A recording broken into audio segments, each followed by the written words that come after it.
Baiklah, salam pekerja, salam pembina seluruh Indonesia.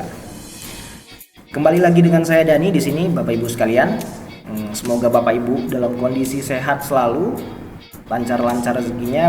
Mungkin bagi yang lagi sakit, semoga lekas sembuh dan dilindungi seluruh keluarganya dan rekan-rekan di seluruhnya. Amin, amin ya rabbal alamin. Baiklah Bapak Ibu, pada kali ini saya akan mencoba menyampaikan informasi terkait dengan bantuan subsidi upah tahun 2021 atau yang lebih dikenal dengan BSU tahun 2021. Banyak dari perusahaan itu, baik dari manajemen, dari VIC perusahaan atau tenaga kerja, yang mempertanyakan atau penasaran terkait dengan BSU ini.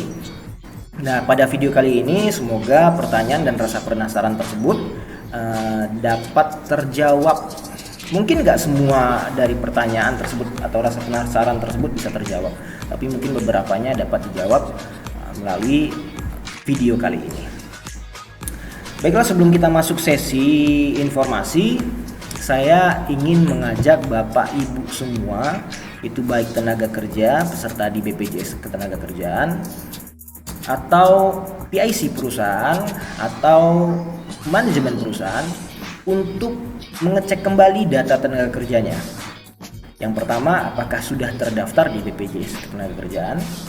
Yang kedua, apakah data-data teman-teman semua pekerja itu sudah sesuai, baik itu dengan NIK IKTP-nya sudah valid atau belum, kemudian nomor handphone dan emailnya apakah yang disampaikan itu adalah nomor handphone dan email yang aktif. Apabila Bapak Ibu tenaga kerja di lapangan itu menemukan data yang tidak valid atau nomor handphone dan email yang tidak aktif, itu dapat segera mengganti, merubah, dan hasilnya tersebut atau perubahannya tersebut mohon dilaporkan ke PIC perusahaan agar dapat segera ditindaklanjut oleh PIC perusahaan ke pembina di BPJS Ketenagakerjaan. Nah, itu biasanya kalau untuk NIK, IKTP-nya itu mengajukan surat koreksi ke pembina di BPJS Ketenagakerjaan. Tapi kalau untuk nomor handphone, email, nomor pegawai, alamat domisili, dan juga lokasi pekerjaan itu bisa diupdate melalui sistem informasi pelaporan peserta online BPJS Ketenagakerjaan atau yang lebih sering didengar dengan SIPP online. Jadi jangan lupa kepada tenaga kerja semuanya agar dapat mengecek dan melakukan update dengan data yang valid dan benar. Oke, kita masuk sesi informasi. Nah, informasi kali ini saya rangkum itu dari beberapa sumber seperti peraturannya atau website resminya dan akun resmi dari instansi terkait, yaitu Kemenaker dan BPJS Ketenagakerjaan. Kita langsung masuk saja. Di sini saya sudah persiapkan. Terkait dengan bantuan subsidi upah ini itu diatur dalam Permenaker tahun 2021. Permenaker nomor 16 tahun 2021 tentang perubahan atas peraturan Menteri Ketenagakerjaan nomor 14 tahun 2020 tentang pedoman pemberian bantuan pemerintah berupa subsidi gaji atau upah bagi pekerja atau buruh dalam penanganan dampak coronavirus disease 2019 atau COVID-19. Nah, di sini ada beberapa pasal yang harus kita cermati, yang harus kita pahami, dan Permenaker ini sudah bisa di-download di Google, Bapak Ibu.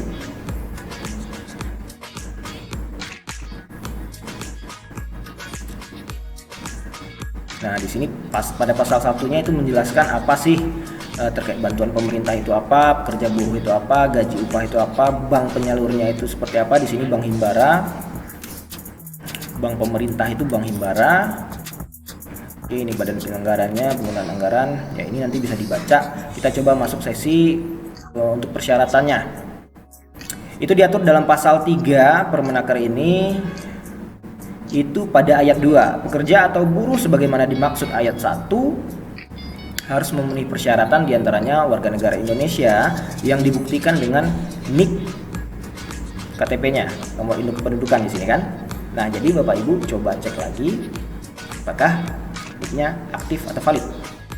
Seperti itu. Kemudian peserta aktif program jaminan sosial ketenagakerjaan BPJS Ketenagakerjaan sampai dengan bulan Juni 2021 mempunyai gaji atau upah paling banyak sebesar Rp3.500.000 per bulan. Nah, ini yang dilaporkan ke BPJS Ketenagakerjaan tentunya datanya. Kemudian bekerja di wilayah pemberlakuan pembatasan kegiatan masyarakat level 3 dan level 4 yang ditetapkan oleh pemerintah sebagaimana tercantum dalam lampiran 1 yang merupakan bagian tidak terpisahkan dari peraturan menteri ini. Nah, ini ada lampirannya nanti saya coba lihat. Diutamakan yang bekerja pada sektor industri, barang konsumsi, transportasi, aneka industri, properti, dan real estate, perdagangan dan jasa kecuali jasa pendidikan dan jasa kesehatan sesuai dengan klasifikasi data sektoral di BPJS Ketenagakerjaan. Di sini ada dijelaskan diutamakan, kemudian di sini juga disebutkan kecuali jasa pendidikan dan kesehatan. Nah, kemudian pada pasal 3A-nya itu ayat 1-nya gaji atau upah sebagaimana dimaksud dalam pasal 3 ayat 2 huruf C merupakan gaji atau upah terakhir yang dilaporkan oleh pengusaha atau pemberi kerja kepada BPJS Ketenagakerjaan dan tercatat di BPJS Ketenagakerjaan. Kemudian ayat 2-nya gaji atau upah terakhir yang dilaporkan sebagaimana yang dimaksud pada ayat 1 terdiri atas upah pokok dan tunjangan tetap. Kemudian pada ayat 3-nya, dalam hal pekerja buruh bekerja di wilayah dengan upah minimum kabupaten kota lebih besar dari 3,5 juta, maka persyaratan gaji upah sebagaimana dimaksud dalam pasal 3 ayat 2 huruf C menjadi paling banyak sebesar upah minimum kabupaten atau kota dibulatkan ke atas hingga ratusan ribu rupiah penuh. Dalam hal wilayah tidak menetapkan upah minimum kabupaten atau kota, maka persyaratan gaji atau upah sebagaimana dimaksud dalam pasal 3 ayat 2 huruf C menjadi paling banyak sebesar upah minimum provinsi dibulatkan ke atas hingga ratusan ribuan rupiah penuh. Wilayah dengan upah minimum kabupaten atau upah minimum provinsi lebih besar dari 3,5 juta dan besaran upah minimum yang dibulatkan ke atas sebagaimana yang dimaksud pada ayat 3 dan ayat 4 tercantum dalam lampiran 2 yang merupakan bagian tidak terpisahkan dari peraturan menteri ini.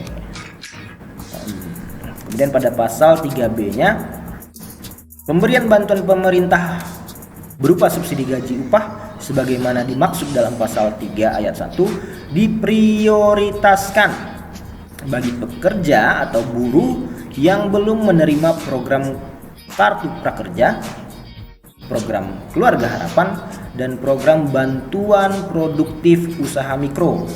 Nah, di sini jelas Bapak Ibu, ini diutamakan kepada pekerja yang belum menerima program Kartu Prakerja, program Keluarga Harapan, dan program bantuan produktif usaha mikro.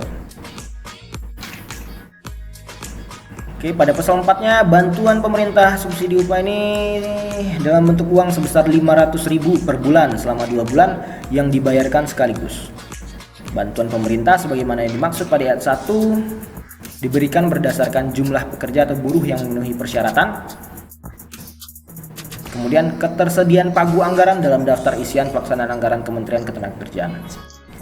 Jadi segerakan saja Bapak Ibu untuk mengupdate datanya. Seperti yang saya sampaikan di awal tadi. Ketentuan pasal 8. Nah, pada pasal 8 ini mungkin ini terkait dengan hukuman lah seperti itu ya. Di sini dijelaskan pada ayat 1-nya dalam hal pengusaha atau pemberi kerja sebagaimana dimaksud dalam pasal 5 ayat 4 huruf B tidak memberikan data yang sebenarnya, pengusaha atau pemberi kerja dikenakan sanksi sesuai dengan ketentuan peraturan perundang-undangan. Nah, jadi pastikan datanya, gajinya itu valid, data pekerjanya itu valid, nomor handphone dan emailnya itu valid, nicknya valid, dan data-data lainnya. Dalam hal penerima bantuan pemerintah berupa subsidi gaji atau upah tidak memenuhi persyaratan sebagaimana dimaksud dalam pasal 3 ayat 2 dan telah menerima bantuan pemerintah berupa subsidi gaji atau upah, penerima bantuan pemerintah berupa subsidi gaji atau upah wajib mengembalikan bantuan pemerintah berupa subsidi gaji atau upah yang telah diterima ke rekening kas negara melalui sistem penerimaan negara secara elektronik. Ini jadi seperti ini Bapak Ibu. Jadi kalau seandainya ada tenaga kerja yang mana itu persyaratannya tidak lolos tapi dia tetap menerima, itu nanti jika ada pengecekan lebih lanjut itu harus mengembalikan subsidi upah tersebut ke negara. Nah, pada pasal 10, bank penyaluran membuat dan menyampaikan laporan data penyaluran bantuan pemerintah berupa subsidi gaji upah kepada KPA. Oke. Nah, ini terkait dengan mekanismenya.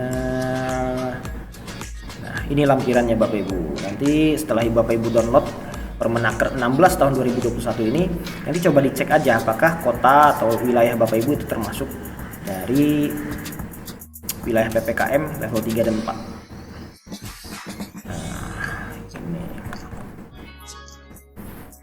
Nah, ini batasan upahnya juga dijelaskan di sini Bapak Ibu. Seperti DKI itu upahnya 4,16185,55 itu dibulatkan ke atas jadi 4,5 juta. Oke, ini bisa dibaca, nanti bisa di-download saja Bapak Ibu. Kita coba masuk ke sumber lainnya. Kita coba ke situs kemenaker.go.id.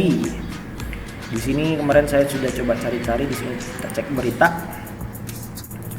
Nah, pada berita kali ini di sini sudah dijelaskan di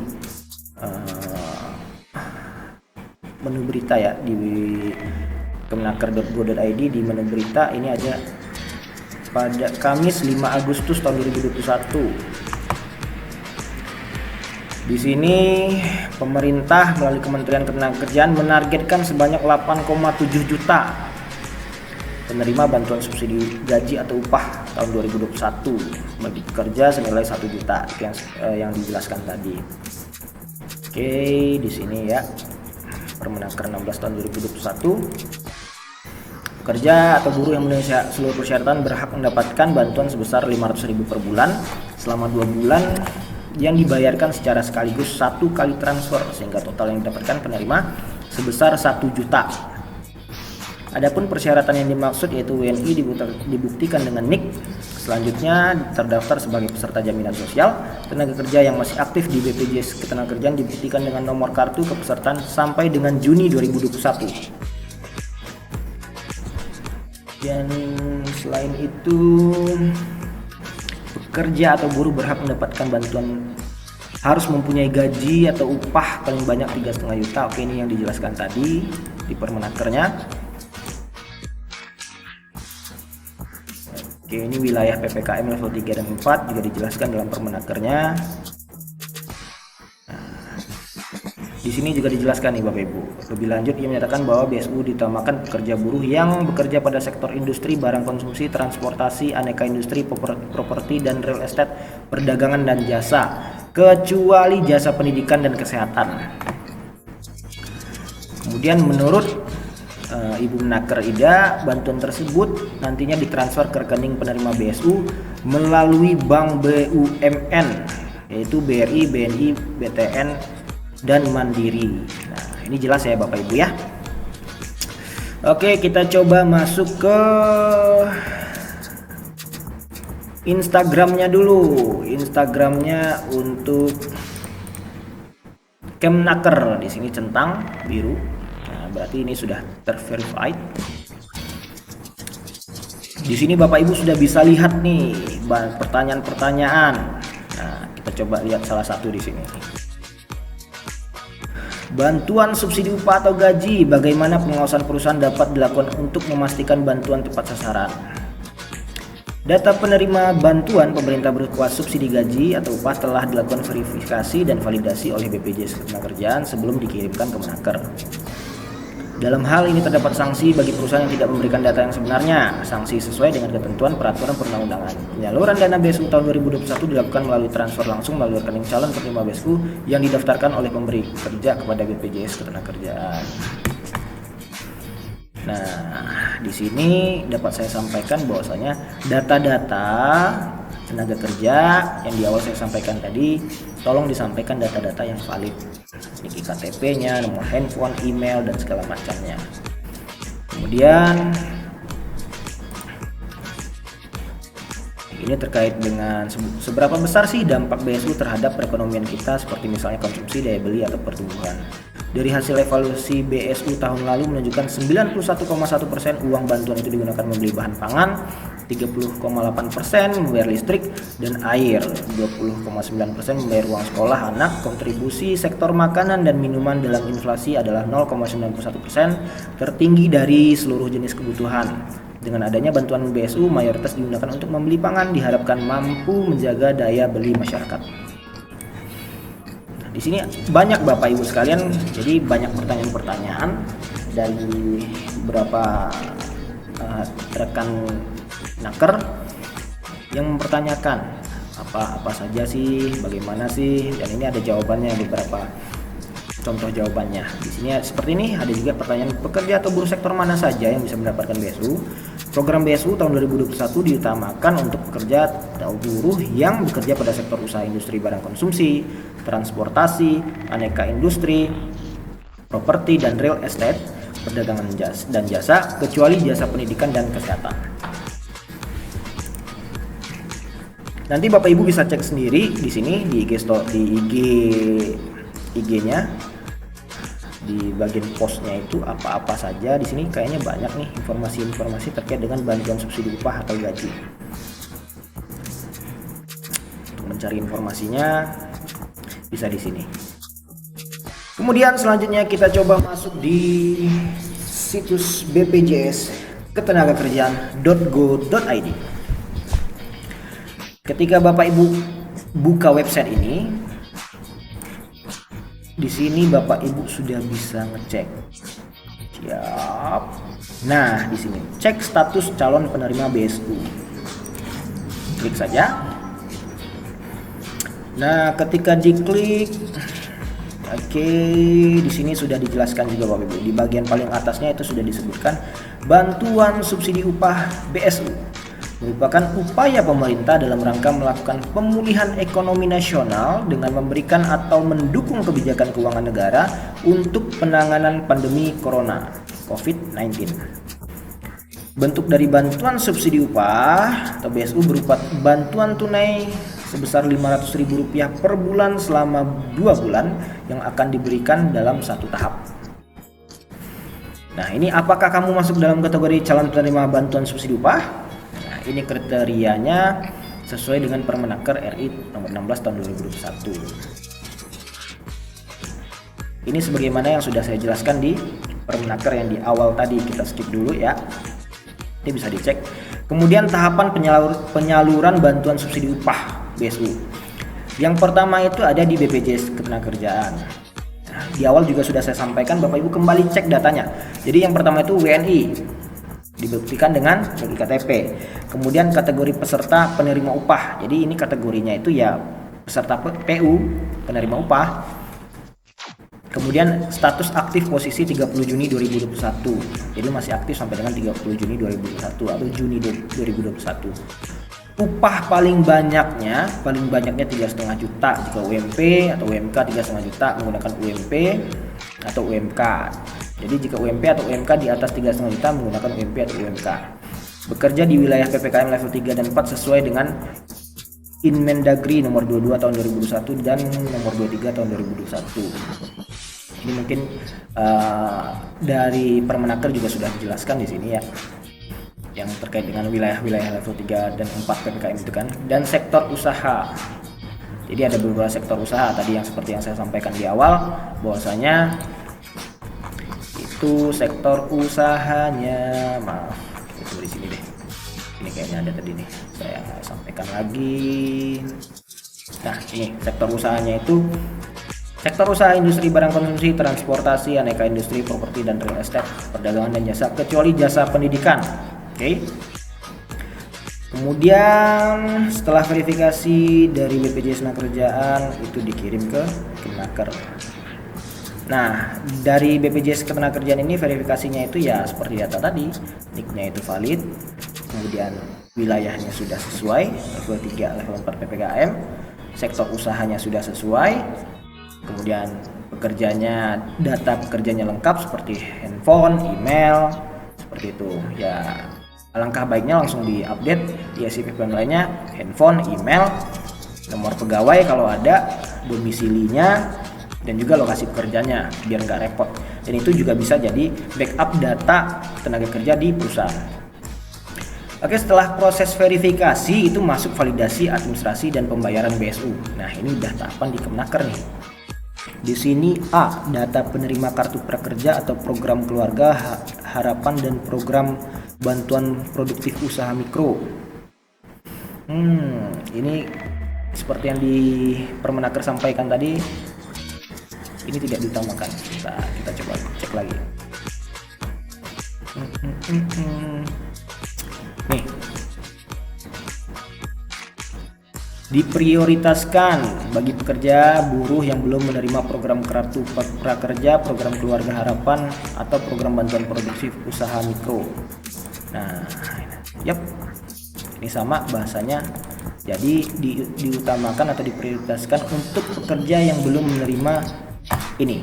Oke. Lengkapan dan kesesuaian format dan duplikasi data. Jadi ini ya seperti validasi pada umumnya, nanti kita cek kelengkapannya apakah sesuai dengan formatnya dan apakah ada duplikasi data seperti itu. Kemudian proses pembayaran ke rekening pekerja. Di sini Bank Himbara, Bank Himpunan Negara nih, Bank Himbara, ya Bank BUMN yang tadi disampaikan. Yang pertama itu Bank Mandiri, kemudian Bank BRI, Bank BNI, Bank BTN. Nah, informasi tambahan untuk tenaga kerja yang berada di Provinsi Aceh akan diproses melalui BSI, Bank Syariah Indonesia. Baru nanti disalurkan ke penerima bantuan subsidi upah.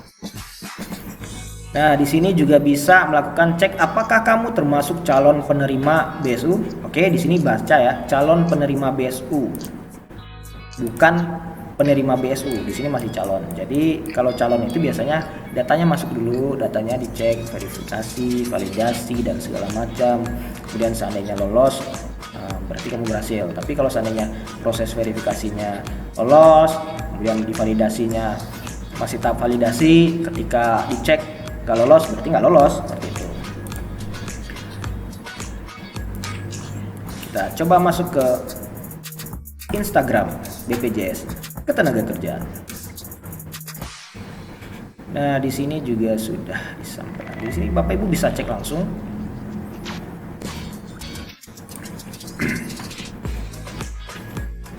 Oke, loadingnya lama.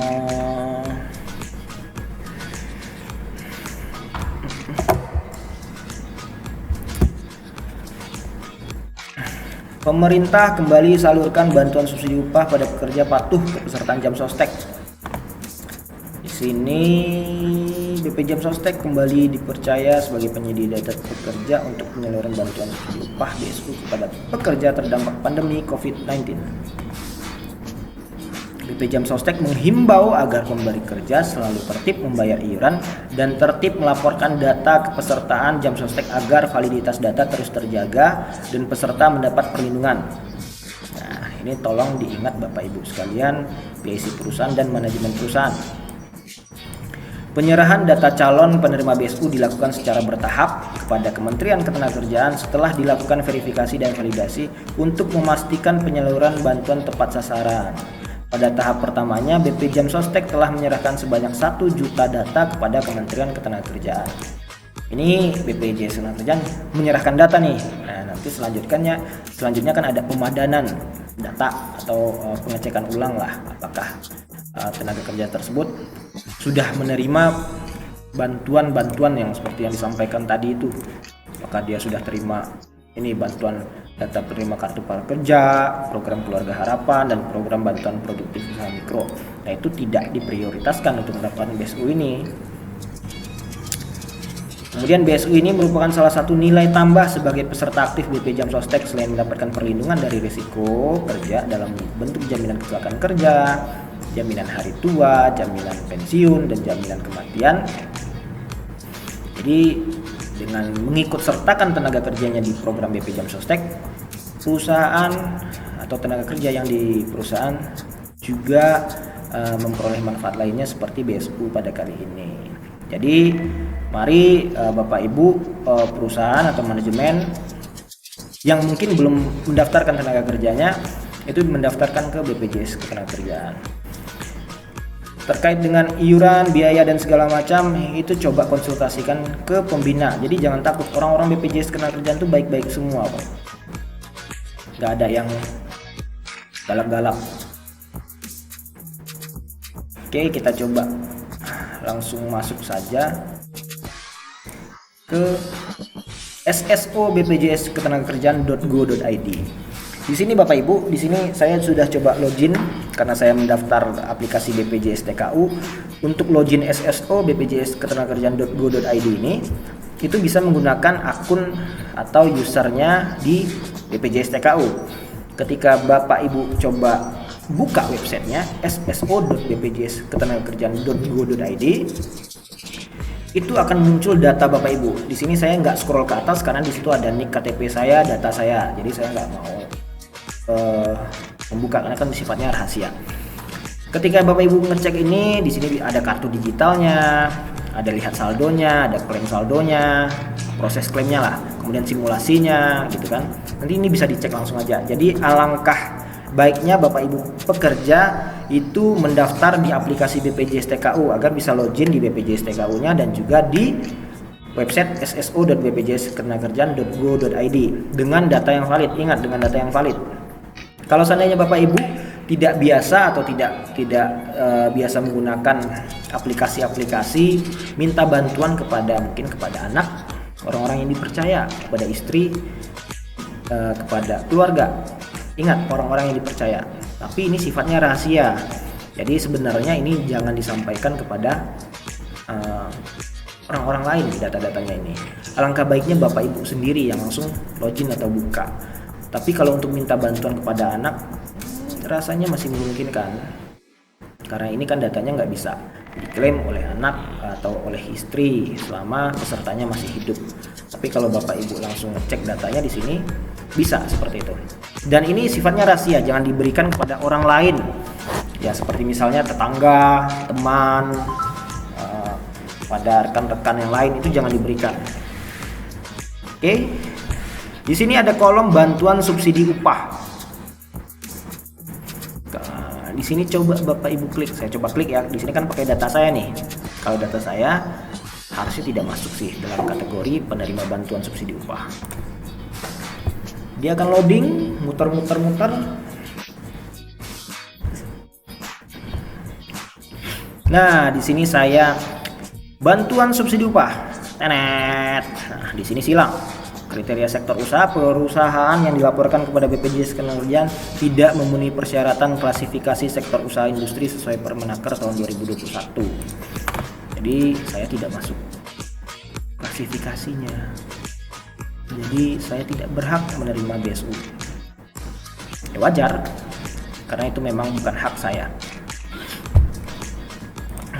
Oke, Bapak Ibu, mungkin di situ Bapak Ibu sudah bisa melakukan pengecekan datanya. Saya ingatkan kembali, lagi-lagi saya ingatkan, pastikan data NIK-nya valid. Data NIK-nya yang di IKTP-nya sudah sesuai dengan data yang ada di BPJS Ketenagakerjaannya. Nomor KPJ-nya itu ada NIK di atasnya. Nanti saya coba share link di sini. Itu gimana cara ngecek data kita tuh valid atau tidaknya. Nanti saya share linknya di deskripsi. Nanti juga untuk manajemen perusahaan, PIC perusahaan, itu juga nanti saya sampaikan gimana cara update nomor handphone, email, domisili, nomor induk pegawainya kalau seandainya ada, kemudian lokasi pekerjaannya melalui SIPP online. Nanti saya sampaikan di deskripsi. Oke, Di sini ya, disinilah Bapak Ibu bisa ambil sumber-sumber datanya, sumber-sumber informasi yang benar seperti itu. Kemudian Bapak Ibu saya ingatkan nih, nah dalam bantuan subsidi upah ini tidak ada potongan Bapak Ibu, tidak ada potongan administrasi baik dari pihak BPJS Ketenagakerjaan ataupun dari pihak Kemenakernya sendiri. Kemudian Bapak Ibu kalau seandainya terima link khusus, coba cek dulu, jangan ngambil link yang ada di Google yang nggak jelas dari situs-situs yang tidak resmi. Kemudian Bapak Ibu justru di sana menyampaikan data-datanya dan segala macam. Takutnya nanti Bapak Ibu datanya itu digunakan untuk pinjaman online dan segala macamnya lah seperti itu. Jadi jangan sampai memberikan data kepada instansi-instansi yang tidak bertanggung jawab atau kepada ya wajar sih, biasanya data-data tersebut kita buka karena pengen berharap BSU-nya dapat, kita share tuh data-data kita yang seperti NIK KTP, nomor KPJ dan segala macamnya kita share, sementara itu bukan orang-orang yang bertanggung jawab. Nah, coba sampaikan kepada PIC perusahaannya. Nah, di sini PIC perusahaan sih utamanya atau manajemen perusahaan diutamakan untuk lebih proaktif dan tenaga kerja juga aktif untuk memberikan data-data yang valid. Oke, Bapak Ibu sekalian, ingat jangan sampai jadi korban penipuan seperti itu. Jadi jangan klik link yang aneh-aneh. Nah, coba konfirmasi dulu ke BPJS Ketenagakerjaannya atau ke PIC perusahaannya dulu, biar ke PIC perusahaan nanti yang konfirmasi ke pembina di BPJS Ketenagakerjaannya, agar terhindar dari kondisi-kondisi atau masalah-masalah terkait dengan ya yang online itulah, seperti itu. Kemudian Bapak Ibu sekalian, terkait BSU ini karena ada pembatasan wilayah level 3, level 4 PPKM, jadi tidak semua tenaga kerja itu pasti menerima manfaat bantuan subsidi upah ini Bapak Ibu. Kemudian juga ada pembagian sektor usahanya seperti tadi, kecuali jasa pendidikan dan jasa kesehatan. Jadi tidak semua sektor usaha juga yang memperoleh dari bantuan subsidi upah ini. Nah, untuk selanjutnya mungkin nanti kita coba tunggu kebijakan pemerintah berikutnya, apakah ada program-program lainnya, BSU lainnya untuk yang mungkin belum masuk dalam sektor tersebut, seperti itu. Oke, baiklah, sekian Bapak Ibu sekalian, semoga video ini bermanfaat. Untuk melakukan pengecekan data valid atau tidak, nanti bisa dicek di deskripsi saya di bawah, itu ada linknya. Kemudian untuk PIC perusahaan atau manajemen perusahaan yang ingin melakukan update datanya melalui SIPP online, itu juga bisa ngecek di link di deskripsi di bawah. Di situ sudah saya pandu. Jadi kalau seandainya, karena sekarang ini momennya lagi banyak yang melakukan update, itu biasanya memang beberapa kali itu linknya itu proses di SIPP online-nya itu mungkin gagal login lagi sampai bisa login, kemudian gagal update terus sampai dia berhasil. Kemudian setelah update dan berhasil, coba download lagi sesuai dengan instruksi di video. Itu untuk membuktikan apakah datanya sudah sesuai atau belum, seperti itu. Dan nanti Bapak Ibu pasti dimintakan oleh pembinanya itu terkait dengan surat pernyataan dan keabsahan data, lampiran keabsahan datanya. Itu tolong dilengkapi aja, ditandatangani oleh pemimpin perusahaan dan juga dicap stempel berkop perusahaan. Oke, sekian informasi dari saya, semoga membantu Bapak Ibu sekalian. Video ini tidak terlalu lama dan tidak terlalu singkat, semoga dapat membantu pertanyaan dan rasa penasaran Bapak Ibu semua. Salam sehat selalu, salam pekerja, salam pembina seluruh Indonesia.